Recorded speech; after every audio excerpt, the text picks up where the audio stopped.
C'est un honneur et un privilège d'avoir Samsirine Baka ici, auquel je vais retourner la parole sur la question de l'unité nationale. Alors, c'est un chantier à l'arrêt qui a fait du progrès ou qui est stagne, qui a reculé?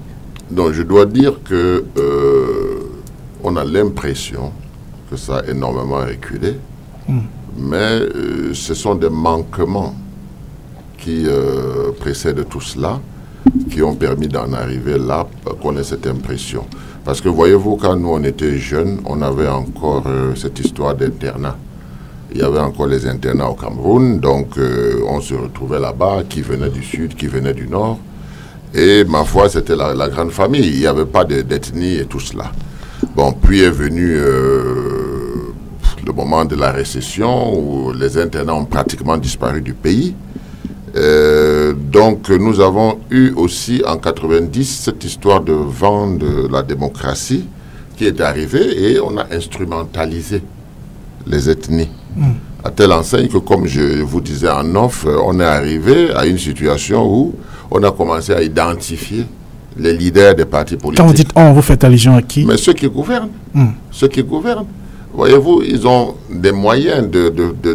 Vous savez, ce que vous ne devez pas oublier, c'est que quand on gouverne, on a les moyens.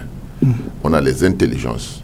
Le problème, c'est de savoir si on le met au service du bien ou au service du mal. Donc, en réalité, ce qui se passe, c'est que on a pointé tous les leaders des partis politiques au Cameroun suivant leur ethnie. Et ça, c'est quelque chose qui a mordu. Parce que même les populations, moi je rencontre des gens tous les jours qui me disent, mais on pensait que tu es Bamoun. Pourquoi vous pensiez que je suis Bamoun? Mais parce que vous êtes de l'UDC. Vous voyez? Donc on identifie, on ne sait même pas qu'on a des conseillers municipaux à l'extrême nord, partout, on ne sait pas. On sait que c'est un parti Bamoun. Et c'est ça, pourquoi?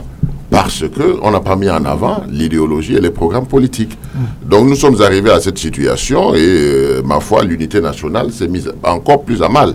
Parce que les gens ont commencé à se retrouver sur leur identité ethnique et ma foi, comme on dit souvent, la technique de conservation du pouvoir avait choisi ses méthodes et ces méthodes ne pouvaient que apparaître comme une reculade par rapport à l'unité nationale. Mais ce que je dois dire, c'est que l'unité nationale doit se mesurer profondément à ce que pensent les Camerounais. Les Camerounais n'ont pas envie d'être divisés, cela se ressent. Mais il y a des contraintes, il y a des habitudes, il y a des, comment on appelle ça, il y a des gens qui ne peuvent pas dire non à un grand frère. Il y a des gens qui ne peuvent pas dire non à leur chef. Et quand vous voyez donc un chef qui s'est perdu, vous voyez toute la population se perd. Donc en réalité, on va analyser les causes et qu'est-ce qu'il faut faire pour sortir de cette situation qui est une situation que les Camerounais n'aiment pas. Moi, j'ai beaucoup de pistes par rapport à la sortie de cette crise. Très bien. Alors Gilbert, là, je vous retourne la même question qu'à Samsirine Baka. L'unité nationale, un chantier qui avance, qui recule, qui stagne? D'abord, définir l'unité nationale est un entrefait. Mais l'unité nationale est un tissu solide au Cameroun aujourd'hui. L'unité nationale peut être au-dessus de certaines attentes.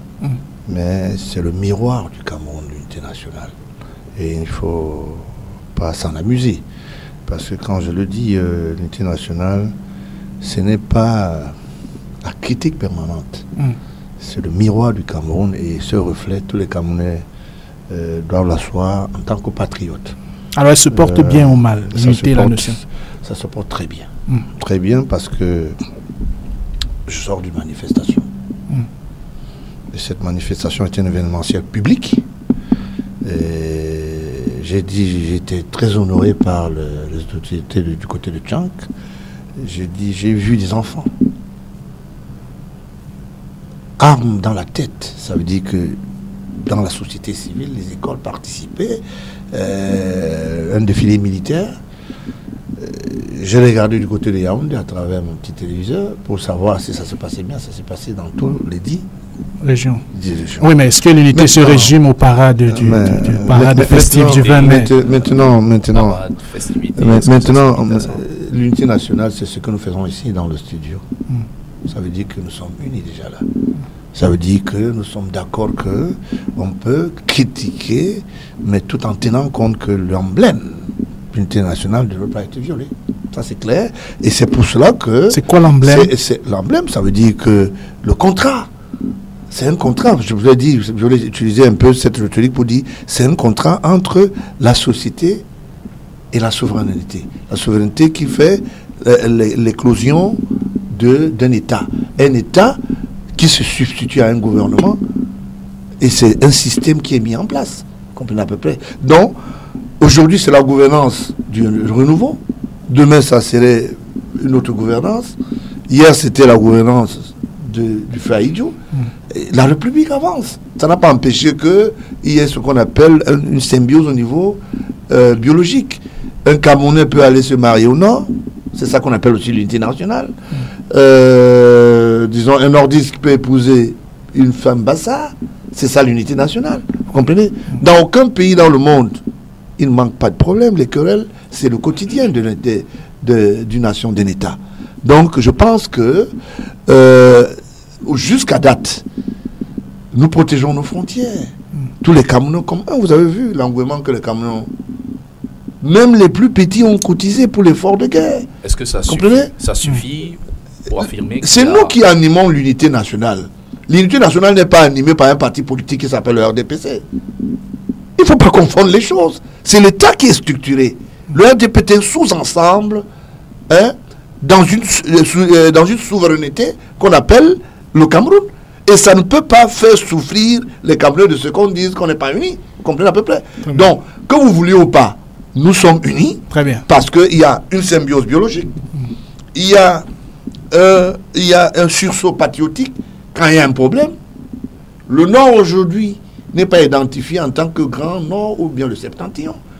Et le Nord est identifié comme le site querellé, et tous les Camerounais sont d'accord et unanimes qu'il faut défendre ce site. Donc, je ne vois pas pourquoi on peut remettre l'unité nationale, remettre en cause l'unité nationale. L'unité nationale, ça ne veut pas dire qu'il n'y a pas de querelle dans un pays. Il y a des querelles. D'ailleurs, même le Cameroun est même grand. Et lorsqu'elles sont permanentes, ces querelles... Mais c'est même très bien. Les États-Unis ont grandi comment, monsieur? Les États-Unis, c'est permanemment. Nous voyons dans ce qu'on appelle les réseaux sociaux. Nous voyons à travers les internautes. C'est clair. Dans tous les pays là où il y a une querelle permanente dans les entreprises politiques, il y a les querelles permanentes dans ce qu'on appelle la vie active et quotidienne. C'est des sociétés qui se veulent être au-dessus d'un certain nombre de choses, et c'est un pays sérieux. Nous ne sommes pas comme nos amis de la Centrafrique qui prennent les armes. Au Cameroun, nous sommes dans ce qu'on appelle une guerre scientifique, d'échange, de débat, de construction vers la construction. D'où un régime qui est permanemment critiqué, le renouveau, et nous interpellons tous Monsieur Renouveau, qui est des changements, ne veut pas dire remettre en cause l'unité nationale. Très bien, d'accord. Sam Cyril Mbakaï, votre contradicteur. Oui, si l'unité nationale n'est pas remise en cause, mais l'unité nationale est quand même mise à mal à cause des pratiques, n'est-ce pas, de certains. Moi, je dis vraiment, l'exemple même, c'est le repli identitaire. L'exemple même, c'est comment on appelle,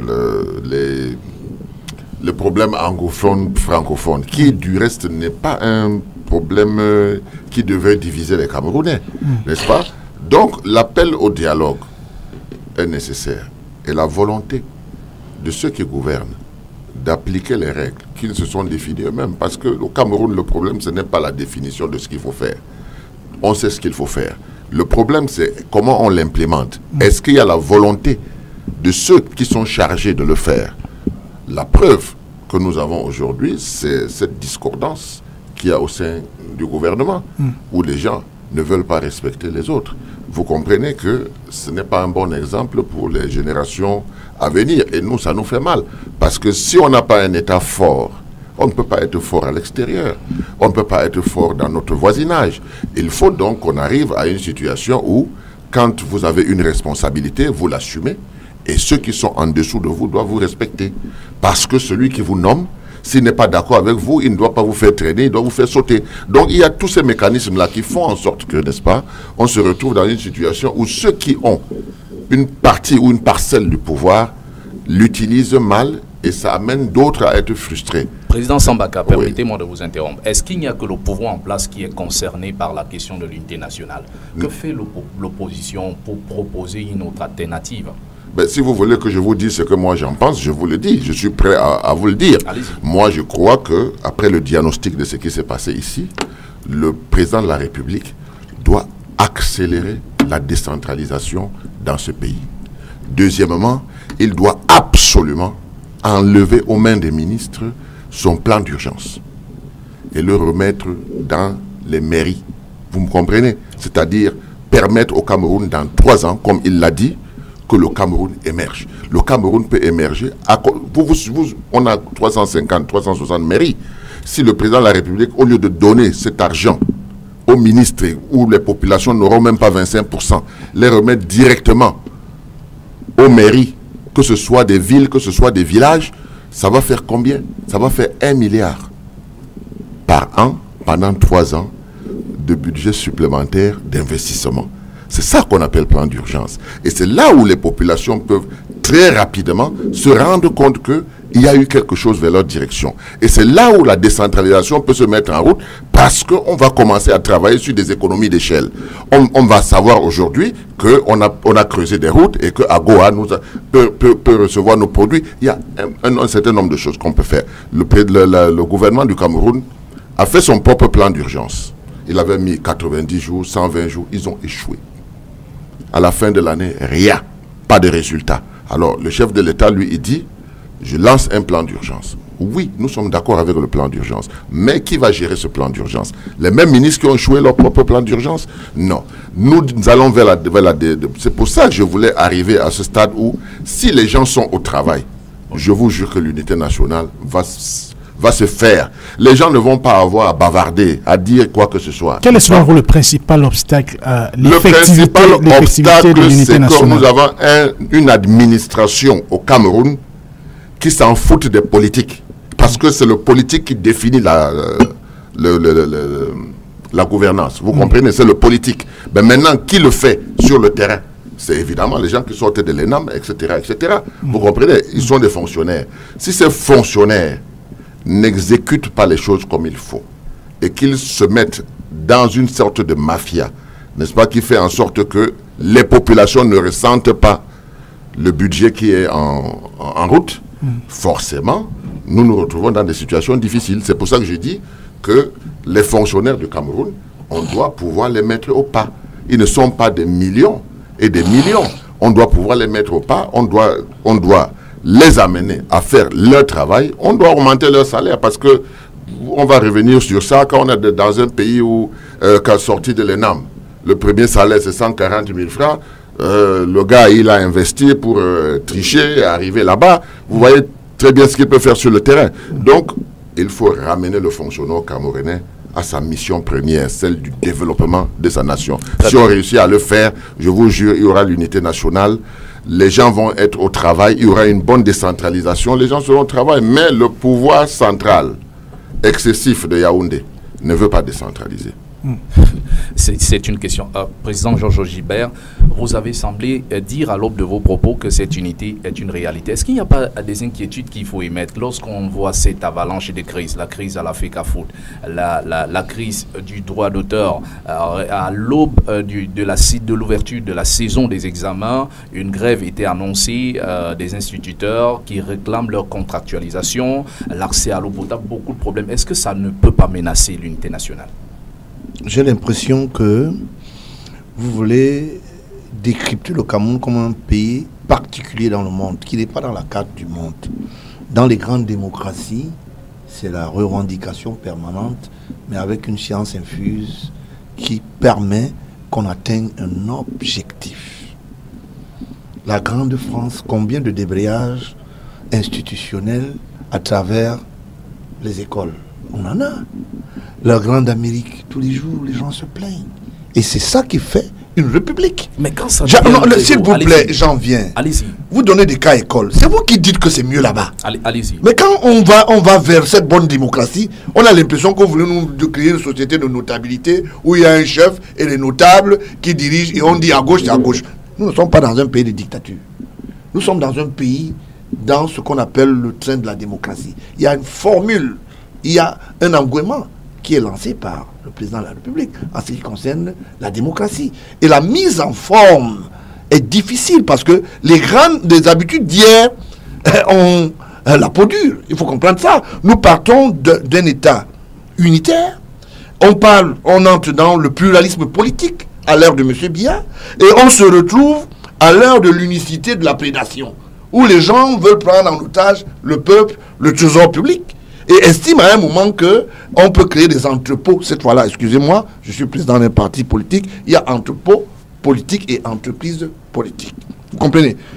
Je suis de ceux qui veulent faire... C'est quoi la nuance, entrepôt? Entrepôt veut dire que là, on met des déchets toxiques, on dit qu'on parle politique, et on veut faire croire aux gens que c'est on fait de la politique. On n'est pas politique parce qu'on définit ou on a une idée dans la tête, ou bien on a une critique, mais parce qu'on apporte un appui pour développer son pays.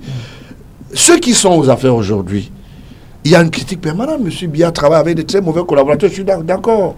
Mais il y a aussi des meilleurs parmi eux.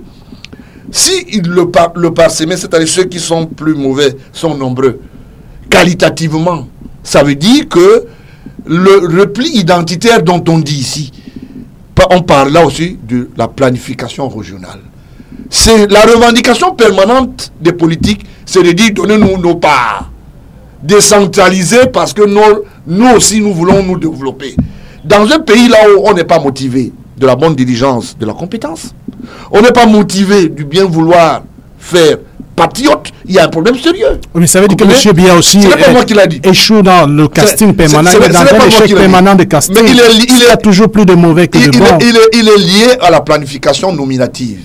Ça veut dire que ça ne fait honte à aucun Camerounais aujourd'hui de savoir qu'au Cameroun, on choisit en fonction des régions et on planifie en fonction des régions. Alors, ce que le peuple veut, le sommet de l'État le veut. Le politique, c'est ça aussi. Ça veut dire quoi? Si aujourd'hui on prenait une seule région pour dire c'est le meilleur pour gérer, on devait dire non, on a oublié tout le monde, ce n'est pas ce que la colonie nous a laissé dans le package. Il y a un problème sérieux. Vous comprenez à peu près? Donc, on ne peut pas être dans un pays où les gens estiment que il faut planifier en fonction de la demanderesse. Ça veut dire que je suis du Noun, l'autre est du Grand Nord, il va falloir descendre. La descente que les gens veulent. Où sont passées les caisses de régie? Les caisses de régie sont les caisses de résonance de la mauvaise diatribe de gestion. Qu'est-ce que vous savez ce qu'on appelle les régies à travers les marchés, par exemple? Je vous donne une illustration. Quand je parle, c'est des connaissances que j'ai. Quand je les transmets, c'est le savoir. Oui, mais on est dans un échange. Oui, vous ne pouvez pas m'interdire. On est dans un échange. On va vous interdire. J'ai un politique en face de moi. J'espère que vous comprenez la science infuse politique dont nous allons parler aujourd'hui ici. Et il faut illustrer et pour faire comprendre les auditeurs qui, remarquablement, sûrement vont comprendre et attendre des solutions. Parce que la discussion, ce n'est pas de dire oui, non, mais il faut trouver des solutions. Pourquoi est-ce que les gens veulent les décentralisations? Parce que les caisses de régie n'existent plus. L'État a regorgé une prédation à travers un certain nombre de Camerounais qui ont maille à partir avec la bonne moralité. On est en train de construire une salle de classe dans le Noun. On crée en termes de régie. On dit que non, décaisser l'argent au ministère des Finances. Et il faut financer l'entrepreneur qui hier devait d'abord financer avant d'être payé. Et qui est plâtré sur la forme, par exemple, d'une société faillite. On est en train de construire un immeuble comme la caisse autonome d'amortissement. L'entreprise Azor Galdiano, qui est protégée par des us dont je ne veux pas parler un peu du côté de l'Espagne, suivant mon regard, ces gens créent des crises à travers des entreprises qui ont signé des contrats avec l'État pour dire nous allons investir, on va réaliser des projets, mais créent des crises à l'intérieur pour décaisser de l'argent. En ce moment où je vous parle, le contrôle de l'État est au niveau des finances parce que les régies ont pris place et ont pris chlore même dans les projets structurants. Comment on peut investir dans un pays où tout le monde pense que avoir de l'argent, même sans avoir travaillé, c'est honnête? 15 sur 5, 15 sur 16 projets ne marchent pas. Oui, mais est-ce que ce n'est pas la démonstration de la faillite de la gouvernance? Non, j'en viens pour vous dire, parce qu'il faut percer. Nous devons rester tout de même dans le sujet. Nous parlons de l'unité nationale. Je suis dans l'unité nationale. Et vous ne semblez pas accepter qu'elle fait face à des obstacles. Non, mais je dis même qu'elle fait face aux obstacles parce qu'il y a la mauvaise foi de certains Camerounais. Vous comprenez à peu près? Il faut expliquer aux Camerounais que si il y a eu de la prédation à travers le patrimoine public, ils avaient trouvé le nouveau ressort, les régies à travers les marchés. Alors je pose une question. Est-ce que quand on va décentraliser... Une question. Décentraliser veut dire quoi? Ça veut dire... Pour vous, c'est une fuite en avant? Non. Décentraliser, ça veut dire donner les moyens encore aux mêmes prédateurs. Ah bon? C'est comme ça que vous comprenez. La mise en forme consensuelle, c'est quoi? La décentralisation est une bonne chose. Mais il faut des mécanismes d'accompagnement. Vous comprenez à peu près? Nous ne pouvons pas doter, par exemple, on vous envoie un budget. Oui. Vous êtes dans l'Union Équilibre. On vous dit il faut 2 salles de classe. Pour les 2 salles de classe, vous n'avez que pour patron le gouverneur. C'est ce qu'on vous dit. Vous comprenez à peu près? Entre vous et le gouverneur, vous pouvez partager ce que vous voulez. C'est la même commission qui va faire le contrôle si oui ou non on n'a pas réalisé un certain nombre de choses. Le chef d'État a lancé un leitmotiv et il faut laisser le temps qu'on puisse mettre les garde-fous. Parce que nous allons nous retrouver dans des histoires assez compliquées où les gens vont dire, comme on a décentralisé, je suis dans ma région, je n'ai qu'à rendre compte à moi-même. Tous ceux qui sont dans la commission de parité, par exemple, des marchés, seront mouillés. Yaoundé n'a qu'à recevoir les archives et nous serons plus forts et nous allons encore continuer à tirer le bétail électoral dans le peuple. Il faut faire attention. La décentralisation a beaucoup d'avantages, mais au même moment, en face, il y a de la ruse. D'accord. Donc c'est pour ça. On va passer à un autre sujet. Non, je vous ai toujours dit que vous aimez le censure. Vous aurez des problèmes avec les auditeurs. Vous aimez, quand je suis dans mes envolées, laissez-moi atterrir pour dire que il faut faire attention. Je suis d'accord pour une décentralisation, mais une décentralisation structurée à la mesure de la protection du patrimoine public, c'est-à-dire les arts. Il ne faudra pas qu'on domicile encore les arts dans les régions aux gens encore qui ont fait de la prédation. J'ai bonne souvenance que les gens ont détourné même des projets par exemple scolaires, des infrastructures scolaires. Et j'ai un ami qui a été très proche dans ces histoires à l'époque. Et il y a un très grand lycée qui s'est créé dans le Noun. Mais on commence à se poser la question. Est-ce que c'est bien quand on prend un projet qui devait être, par exemple, sur Bafia, on l'amène parce qu'on était ministre de l'Éducation à l'époque?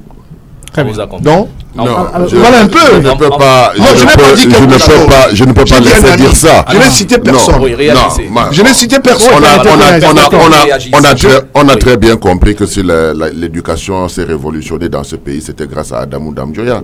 Donc, si Monsieur le Président parle de cette manière, je comprends qu'il s'attaque directement à... Je n'ai pas dit. Au Noun et à Monsieur Adamou Damdjoya. Je dis non. Moi, je pense que la décentralisation est la solution. Il n'y a pas une autre solution. Voyez-vous, quand on a tout centralisé, ça n'empêche pas qu'il y ait des détournements de milliards et de milliards. Maintenant, quand nous on parle de décentralisation, ça veut dire quoi? Ça veut tout simplement dire qu'il y a des choses qui traînent à être faites au niveau des régions. Parce que le pouvoir central est submergé.